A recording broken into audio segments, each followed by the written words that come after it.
ओम शांति। 16 अगस्त 2024 बाबा के महावाक्य। मीठे बच्चे, मैं विदेही बाप तुम देहधारियों को विदेही बनाने के लिए पढ़ाता हूँ।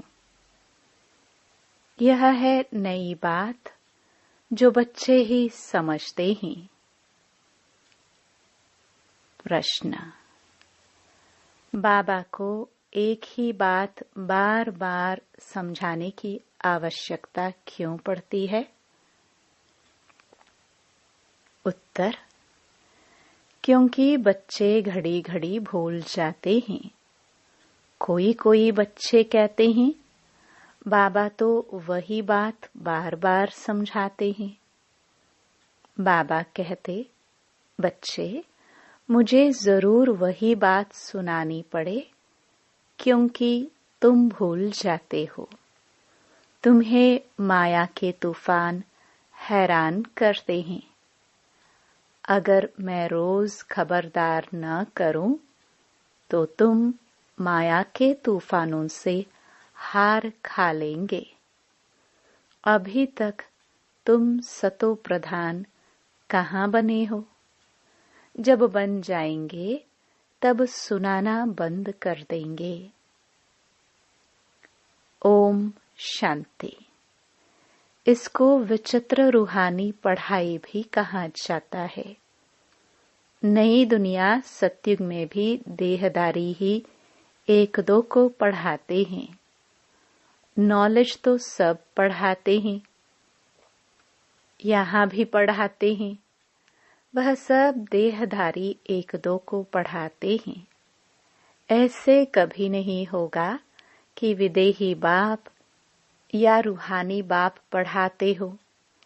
शास्त्रों में भी श्री कृष्ण भगवानुवाच लिख दिया है, वह भी जिस्मानी हो गया। यह नई बात सुनकर मूंझ जाते हैं। तुम्हारे में भी नंबरवार पुरुषार्थ अनुसार समझते हैं कि रूहानी बाप हम रूहों को पढ़ाते हैं। यह है नई बात। सिर्फ इस संगम पर ही बाप खुद आकर कहते हैं, इस द्वारा मैं तुमको पढ़ाता हूँ। ज्ञान का सागर, शांति का सागर, सब आत्माओं का बाप भी वही है। यह समझ की बात है ना? देखने में तो कुछ नहीं आता। आत्मा ही है मुख्य और वह अविनाशी है। शरीर तो विनाशी है। अभी वह अविनाशी आत्मा बैठ पढ़ाती है। भल तुम सामने देखते हो, यह तो साकार में शरीर बैठा है, परंतु यह तुम जानते हो, यह ज्ञान देहधारी नहीं देते हैं। ज्ञान देने वाला विदेही बाप है। कैसे देते हैं वह भी तुम समझते हो। मनुष्य तो बड़ा मुश्किल समझते हैं। कितना तुमको माथा मारना पड़ता है यह निश्चय कराने के लिए। वह तो कह देते, निराकार का कोई नाम रूप देश काल ही नहीं है। वह बाप खुद बैठ पढ़ाते हैं। कहते हैं, मैं सब आत्माओं का बाप हूँ, जिसको तुम देख नहीं सकते हो। समझते हो वह विदेही है। ज्ञान, आनंद, प्रेम का सागर है। वह कैसे पढ़ाएंगे? बाप खुद समझाते हैं, मैं कैसे आता हूँ, किसका आधार लेता हूँ। मैं कोई गर्भ से जन्म नहीं लेता हूँ। मैं कभी मनुष्य व देवता नहीं बनता हूँ। देवता भी शरीर लेते हैं। मैं तो सदैव अशरीरी ही रहता हूँ। मेरा ही ड्रामा में यह पार्ट है जो मैं कभी पुनर्जन्म में नहीं आता हूँ। तो यह समझ की बात है ना। देखने में तो आता ही नहीं, वह तो समझते ही श्री कृष्ण भगवानुवाच। भक्ति मार्ग में रथ भी कैसे बैठ बनाया है। बाप कहते हैं, बच्चे तुम मूंझते तो नहीं हो। अगर कुछ नहीं समझते हो तो बाप से आकर समझो। यूं तो बिगर पूछे भी बाप सब कुछ समझाते रहते हैं। तुमको कुछ भी पूछने की दरकार नहीं है। मैं इस पुरुषोत्तम संगम युग पर ही अवतार लेता हूँ। मेरा जन्म भी वंडरफुल है। तुम बच्चों को भी वंडर लगता है। कितना बड़े ते बड़ा इम्तिहान पास कराते हैं। बहुत बड़े ते बड़ा विश्व का मालिक बनाने के लिए पढ़ाते हैं। वंडरफुल बात है ना। हे आत्माओं, हर 5000 वर्ष बाद मैं तुम्हारी सर्विस में आता हूँ। आत्माओं को पढ़ाते हैं ना। कल्प कल्प कल्प के संगम युगे तुम्हारी सेवा में आता हूँ। आधा कल्प तुम पुकारते आए हो, हे बाबा, हे पतित पावन आओ। श्री कृष्ण को कोई पतित पावन नहीं कहते हैं। पतित पावन परमपिता परमात्मा को ही कहते हैं। तो बाबा को भी आना पड़ेगा पतितों को पावन बनाने। इसलिए कहा जाता है अकाल मूर्त सत बाबा, अकाल मूर्त सत टीचर, अकाल मूर्त सत गुरु। सिख लोगों के भी बहुत अच्छे स्लोगन हैं, परंतु उन्हों को यह पता नहीं है कि सतगुरु अकाल मूर्त आते कब हैं। यह भी गायन है। मनुष्य से देवता किए करत न लागी वार। कब आकर मनुष्य को देवता बनाते हैं। वही सर्व की सद्गति करने वाला है। यह तो पक्का निश्चय होना चाहिए। क्या आकर कहते हैं, सिर्फ कहते हैं मन मना भव। उसका अर्थ भी समझाते हैं और कोई भी अर्थ नहीं समझाते। तुमको सतगुरु अकाल मूर्त बैठ समझाते हैं इस देह द्वारा कि अपने को आत्मा समझो। तो यह समझना चाहिए। विश्व का मालिक बनाने के लिए बाप को आना पड़ता है तुम बच्चों की सेवा में। समझाते हैं, हे रूहानी बच्चों, तुम सतो प्रधान थे, फिर तमो प्रधान बने। यह सृष्टि का चक्र फिरता है ना। पावन दुनिया इन देवताओं की ही थी। वह सब कहाँ गए, यह किसको भी पता नहीं। मूंझे हुए हैं। बाप आकर तुमको समझदार बनाते हैं। बच्चे, मैं एक ही बार आता हूँ पावन दुनिया में। मैं आऊं ही क्यों, वहां तो काल आ नहीं सकता। बाप तो कालों का काल है। सतयुग में आने की दरकार ही नहीं। वहां काल भी नहीं आता तो महाकाल भी नहीं आता। यह आकर सब आत्माओं को ले जाते हैं। खुशी से चलते हो ना। हाँ बाबा, हम खुशी से चलने के लिए तैयार हैं।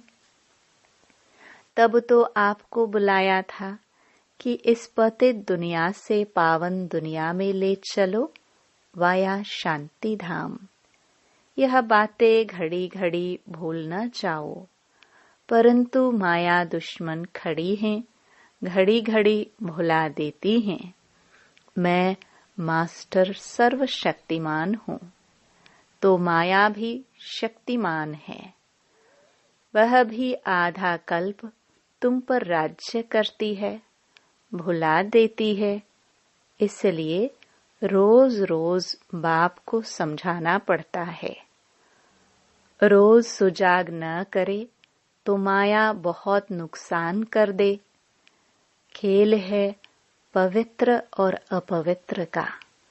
अब बाप कहते हैं अपनी चलन सुधारने के लिए पवित्र बनो। काम विकार के लिए कितने झगड़े होते हैं। बाप कहते हैं अभी तुमको ज्ञान का तीसरा नेत्र मिला है तो आत्मा को ही देखो। इन जिस्मानी नेत्रों से देखो ही नहीं। हम सब आत्माएं भाई भाई हैं। विकार कैसे करे। हम अशरीरी आए थे, फिर अशरीरी बनकर जाना है। आत्मा सतो प्रधान आई थी, सतो प्रधान बनकर जाना है स्वीट होम। मुख्य है ही पवित्रता की बात। मनुष्य कहते हैं रोज वही बात समझाते हैं। यह तो ठीक है, परंतु जो समझाया जाता है उस पर चले भी ना।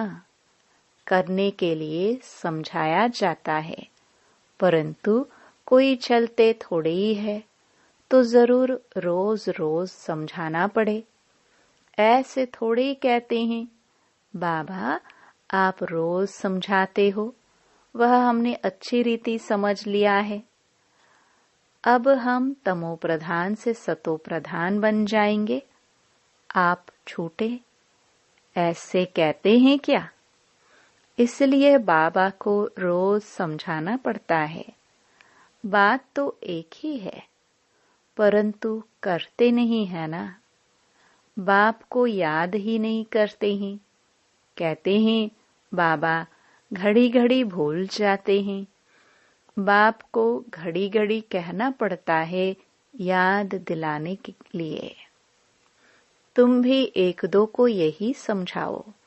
अपने को आत्मा समझ परमात्मा को याद करो तो तुम्हारे पाप कट जाए। और कोई उपाय नहीं। शुरू और अंत में यही बात कहते हैं। याद से ही सतो प्रधान बनना है। खुद ही लिखते हैं बाबा माया के तूफान भुला देते हैं, तो क्या बाप सावधान न करे, छोड़ दे? बाप जानते हैं नंबरवार पुरुषार्थ अनुसार हैं। जब तक सतो प्रधान नहीं बने हैं जा नहीं सकते हैं। लड़ाई का भी कनेक्शन है ना। लड़ाई लगेगी ही तब जब तुम नंबरवार पुरुषार्थ अनुसार सतो प्रधान बनेंगे।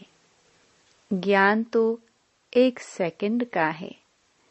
बेहद के बाप को पाया, अब उनसे बेहद का सुख तब मिलेगा जब पवित्र बनेंगे। पुरुषार्थ अच्छी रीति करना है। कई तो कुछ भी समझते नहीं है।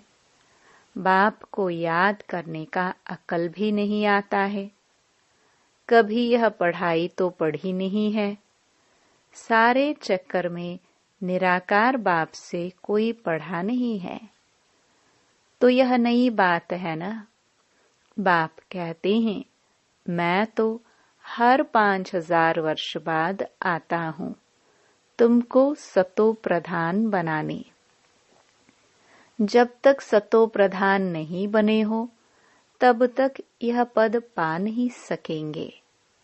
जैसे और पढ़ाई में फेल होते हैं वैसे इसमें भी फेल होते हैं। शिव बाबा को याद करने से क्या होगा? कुछ नहीं समझते। बाप है तो जरूर बाप से स्वर्ग का वर्षा मिलना है। बाप एक ही बार समझाते हैं जिससे तुम देवता बनते हो। तुम देवता बनेंगे फिर नंबरवार सब आएंगे पाठ बजाने। इतनी सब बातें बूढ़ियों आदि की बुद्धि में बैठ ना सके। तो बाप कहते हैं अपने को आत्मा समझ बाप को याद करो। बस वही शिव बाबा सब आत्माओं का बाप है।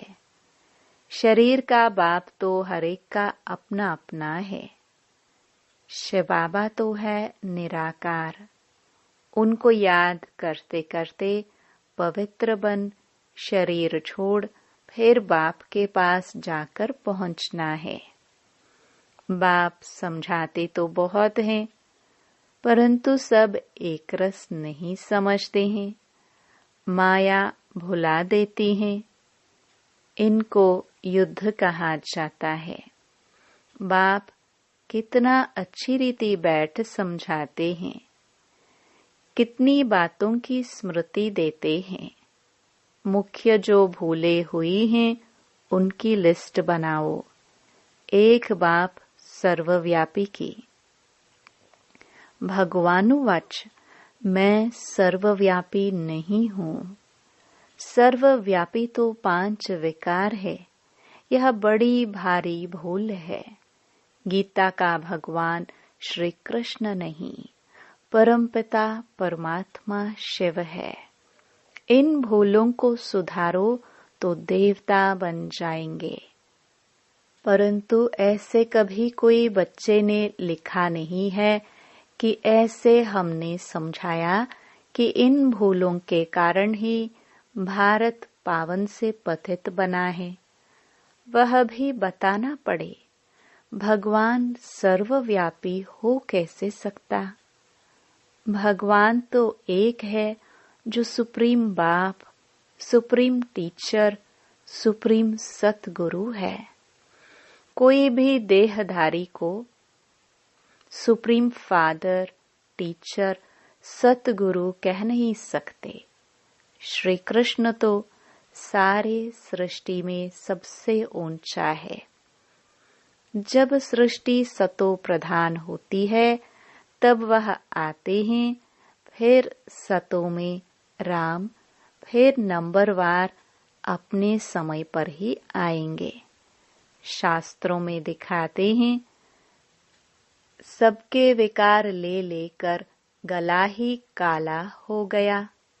लेकिन अभी समझाते समझाते गला ही सूख जाता है। बात कितनी थोड़ी है, परंतु माया कितनी जबरदस्त है। हर एक अपने दिल से पूछे, हम ऐसे गुणवान सतो प्रधान बने हैं?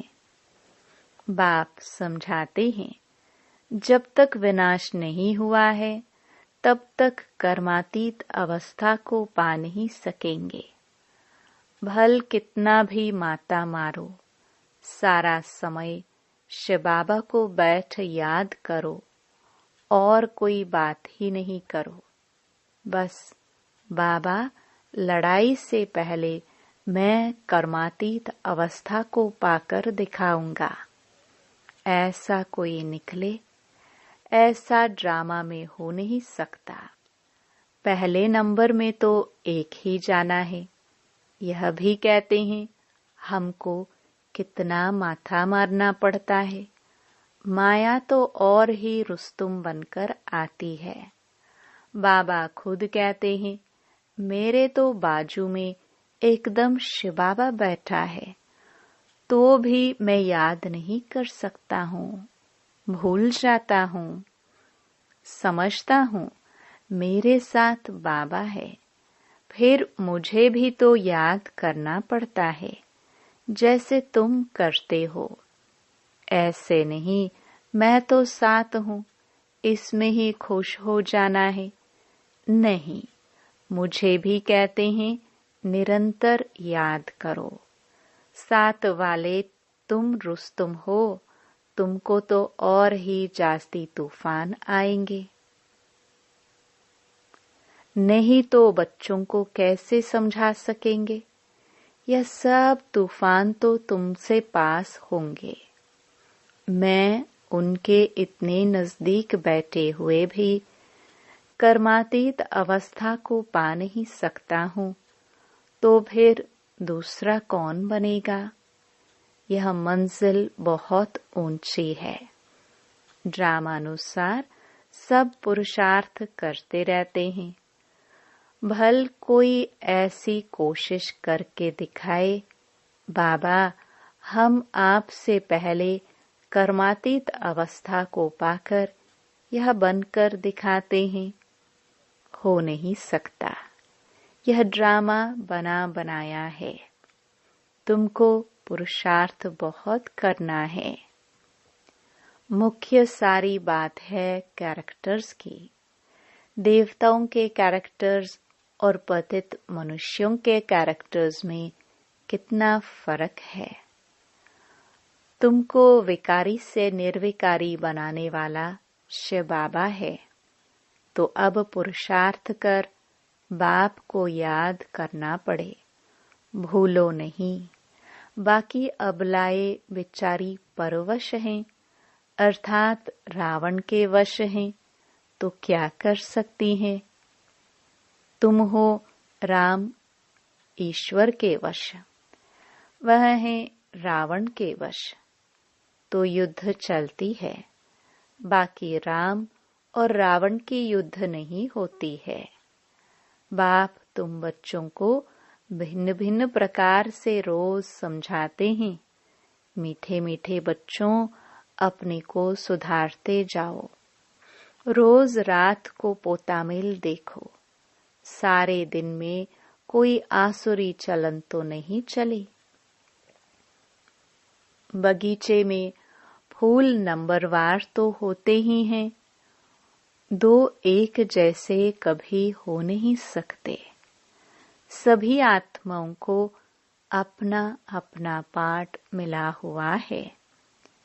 हर एक एक्टर्स पार्ट बजाते रहते हैं। बाप ही आकर स्थापना का कार्य करके ही छोड़ते हैं। हर 5000 वर्ष के बाद आकर विश्व का मालिक बना ही देते हैं। बेहद का बाप है ना, तो जरूर नई दुनिया का वर्षा देंगे। अच्छा, मीठे मीठे सिखिलदे बच्चों प्रति मात पिता बाप दादा का याद प्यार और गुड मॉर्निंग। रूहानी बाप की रूहानी बच्चों को नमस्ते। धारणा के लिए मुख्य सार। पहला, ज्ञान के तीसरे नेत्र से आत्मा को ही देखना है। जिस्मानी नेत्रों से देखना ही नहीं है। अशरीरी बनने का अभ्यास करना है। दूसरा, बाप की याद से अपने दैवी कैरेक्टर बनाने हैं। अपने दिल से पूछना है कि हम कहाँ तक गुणवान बने हैं। हमने सारे दिन में आसुरी चलन तो नहीं चले। वरदान। सदा केयरफुल रह, माया के रॉयल रूप की छाया से सेफ रहने वाले माया प्रूफ भव। वर्तमान समय माया रियल समझ को, महसूसता की शक्ति को गायब कर रॉन्ग को राइट अनुभव कराती है। जैसे कोई जादू मंत्र करते हैं तो परवश हो जाते हैं, ऐसे रॉयल माया रियल को समझने नहीं देती है। इसलिए बाप दादा अटेंशन को डबल अंडरलाइन करा रहे हैं। ऐसा केयरफुल रहो जो माया की छाया से सेफ माया प्रूफ बन जाओ। विशेष मन बुद्धि को बाप की छत्र छाया के सहारे में ले आओ। स्लोगन। जो सहज योगी हैं उनको देखकर दूसरों का भी योग सहज लग जाता है। ओम शांति।